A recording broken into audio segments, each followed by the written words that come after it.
You don't know about me without you have read a book by the name of The Adventures of Tom Sawyer, but that ain't no matter. That book was made by Mr. Mark Twain, and he told the truth, mainly. There was things which he stretched, but mainly he told the truth. That is nothing. I never seen anybody but lie at one time or another, without it was Aunt Polly or the widow or maybe Mary. Aunt Polly, Tom's Aunt Polly she is, and Mary and the widow Douglas is all told about in that book, which is mostly a true book, with some stretchers, as I said before. Now the way that the book winds up is this. Tom and me found the money that the robbers hid in the cave, and it made us rich.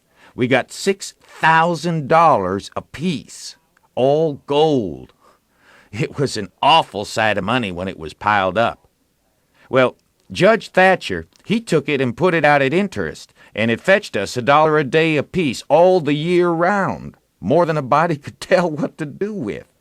The widow Douglas, she took me for her son and allowed she would civilize me, but it was rough living in the house all the time, considering how dismal, regular, and decent the widow was in all her ways. And so, when I couldn't stand it no longer, I lit out.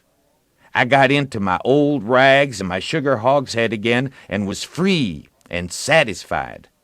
But Tom Sawyer, he hunted me up and said he was going to start a band of robbers, and I might join if I would go back to the widow and be respectable. So I went back. The widow, she cried over me and called me a poor lost lamb, and she called me a lot of other names too, but she never meant no harm by it. She put me in them new clothes again, and I couldn't do nothing but sweat and feel all cramped up. Well, then the old thing commenced again. The widow rung a bell for supper, and you had to come to time.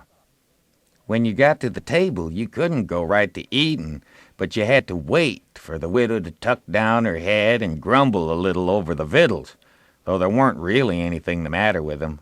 That is, nothing, only everything was cooked by itself. In a barrel of odds and ends, it's different. Things get mixed up, and the juice kind of swaps around, and the things go better. After supper, she got out her book and learned me about Moses and the bulrushers, and I was in a sweat to find out all about him, but by and by she let it out that Moses had been dead a considerable long time, so then I didn't care no more about him, because I don't take no stock in dead people. Pretty soon, I wanted to smoke and asked the widow to let me, but she wouldn't.